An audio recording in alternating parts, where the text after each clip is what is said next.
And welcome, everybody. Thanks for joining me today. I hope you're doing well. Today, I want to visit with you about a couple of things. One is, I guess it's gratitude, the importance of expressing gratitude.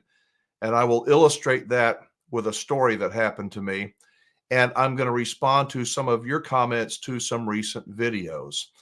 If you are new to the channel, a special welcome to you. I'm a former campground owner.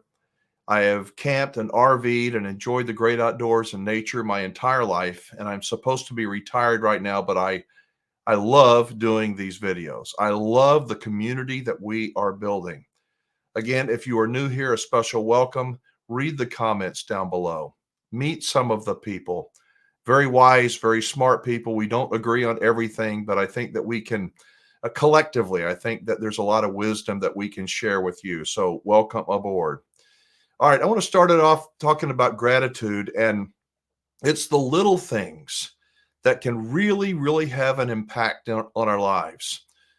Probably 25 years ago, when I had my ranch in Texas, I was having a particularly bad day. I was I was a jerk. I was overwhelmed.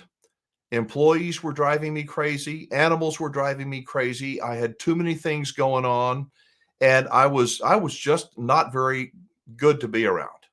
I had to run all the way back into town to the hardware store, and I was on a mission. I needed to get stuff done.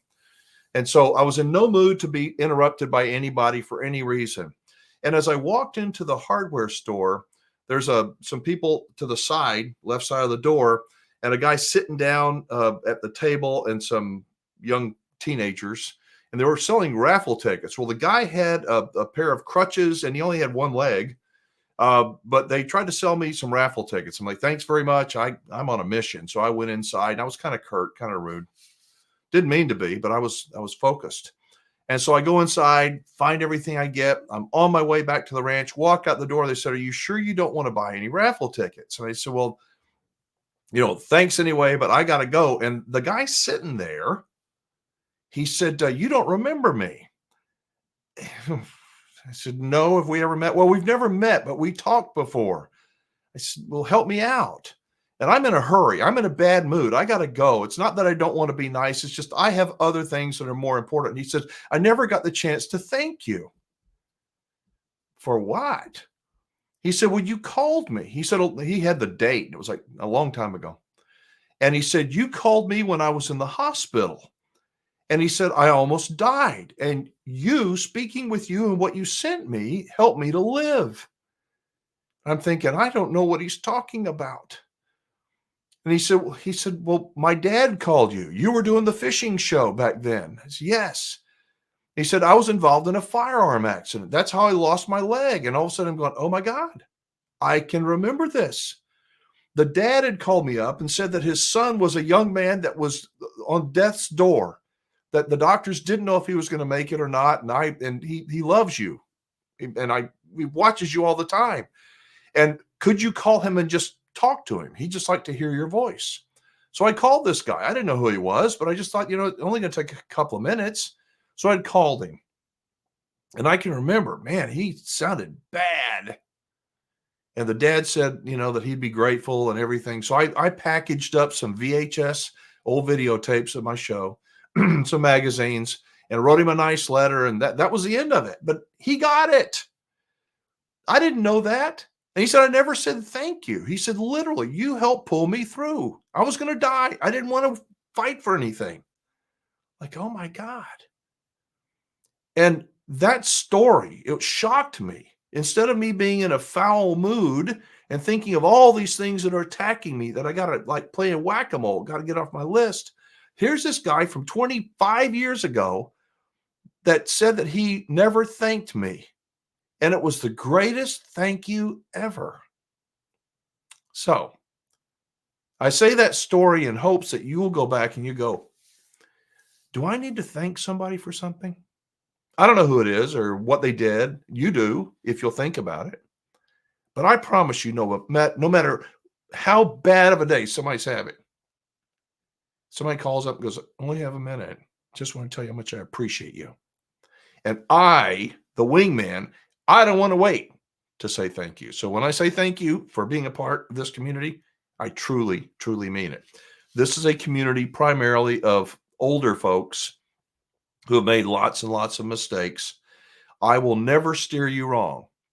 As a former campground owner, an owner of RVs, I know a lot of people in the RV industry, and I know what I think are the best dealers in the RV industry. I would like for you to give them an opportunity to earn your business. Just use them as a resource. They're honest, they're truthful, and they will treat you right. All right. So, by the way, you will find out those dealers, and you can find out how to buy shirts like you see me wearing, how to get a discount on them and all that stuff if you click on the description of this video down below. All right, let's jump over to the other computer here and get to some comments. This first video is about researchers finally discover what we've known all along. You know, I often talk about nature. You know how good it feels to go out into nature, to get off the asphalt for a few days and just smell fresh air. Get off of these things.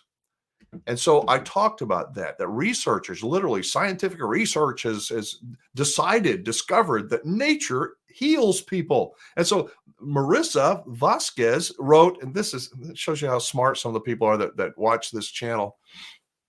Put up with me. It says trees emit invisible chemicals called phytoncides that reduce stress hormones like cortisol, lower blood pressure, and improve immunity. Phytoncides have antibacterial, antifungal, I can't even read, qualities which help plants fight disease. When inhaled, their bodies respond by increasing the number of and activity of a type of blood cell, blah, blah, blah, blah, blah. But she ends it. She says, a study showed increased NK activity from a 3-day, 2-night forest trip lasted for more than 30 days. And this is what got me, AKA forest bathing, time in nature.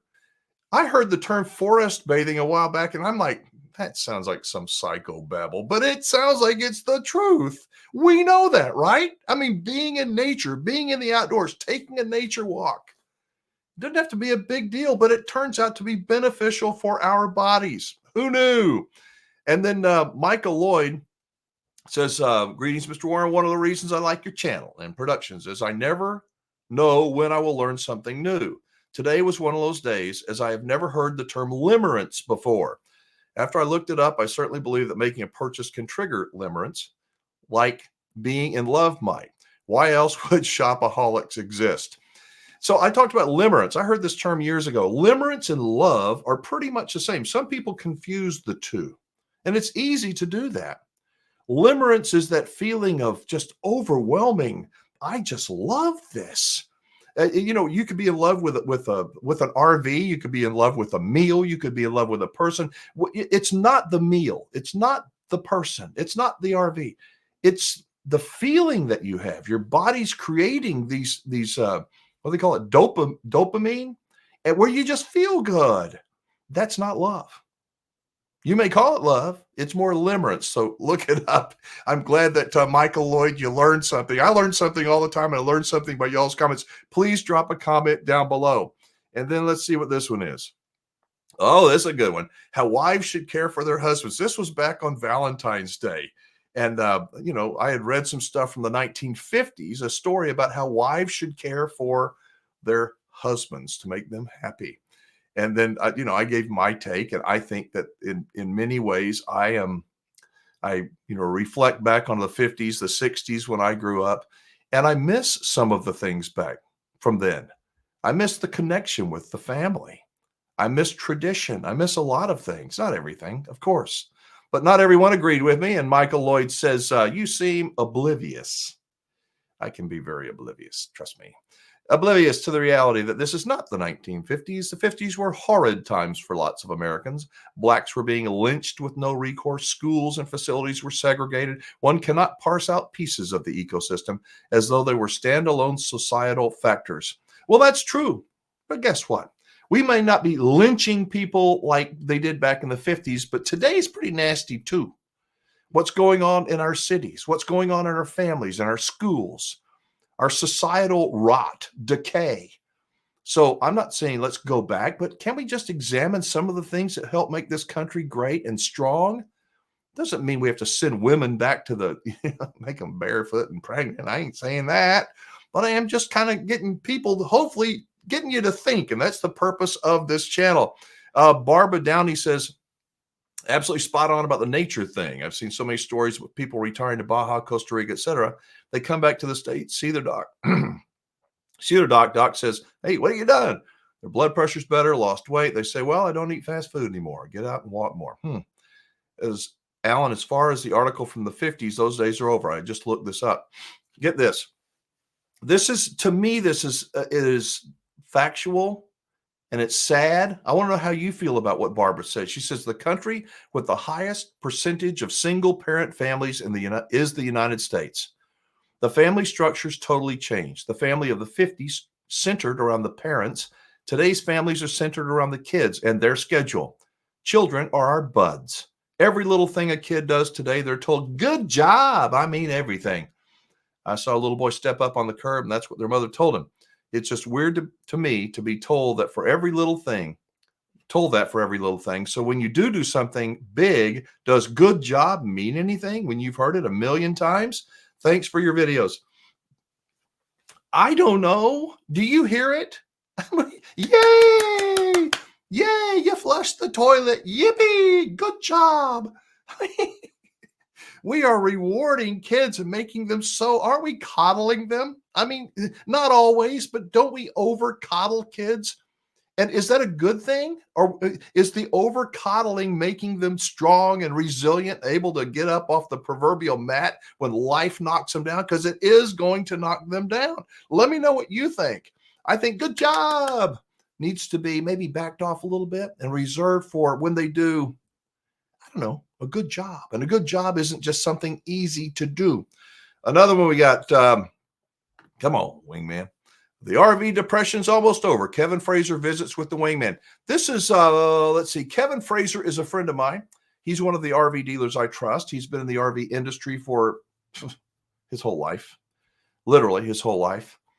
And he is one of the smartest guys ever. He has his finger on the pulse of what is going on. And Kevin, essentially, in our last interview, he said that he thinks that the RV industry is going to be fine, that these tough times in 2024 are going to continue to consolidate where companies can save money, but that the industry is going to be fine. It will be fine. It will make changes and adjustments, but it's going to be around for a long, long time. Texas Nail Educator said, I just happened to talk to Kevin, or as he told me, to ask for the old one on the phone. He sold me my camper over the phone. I drove from Houston, Texas to Cheyenne to pick it up, saved me $6,000 from purchasing it in Texas. Well, Texas Nail Educator, and anybody, you want to speak to Kevin Fraser? I'm going to give you a little secret. I'm serious. Now, you can email him, and he's good about responding to emails when he has the time. But if you call up Cheyenne and you say, hey, the Wingman told me to call and ask for the old one. That's the secret. The Wingman told me to call and ask for the old one. Don't waste his time. And I don't want Kevin getting mad at me for telling the secret, but he refers to himself as the old one. He may be old like me, but he is one smart, very wise man. All right. Let's see. Let's get another one here. One more, and then we're going to wrap it up. F. Beeston just ordered my 21 FBRS. That's a Flagstaff from Cheyenne last week. Based on Alan and Kevin's interviews, I have watched for 2 years. Can't wait. That's so awesome. By the way, wanted to meet Kevin, and he was on vacation. Hope he had fun. Hadn't had an RV for 15 years. He is an amazing man, I'm telling you. But you know what? So are the people that are in the RV Dealers I Trust network. I'd love you to check them out. If you're going to buy an RV, you're going to sell an RV, do your homework. Use me as one resource. But I'm telling you, the RV dealers and the RV Dealers I Trust network are as good as you're going to find anywhere. So I'm going to wrap it up today by saying, going back to the beginning, my one-legged friend that told me thank you after 25 years. Thank somebody. If it's been a while, just think about it. Think about what a genuine, heartfelt word of gratitude and appreciation means to other people. I want to close by saying, again, how thoughtful you are, how I appreciate, respect you for spending some time with me on this channel. I really mean it. I watch the media, I look at culture and TV commercials and the social engineering going on, and I see just this decay, this rot that's going on.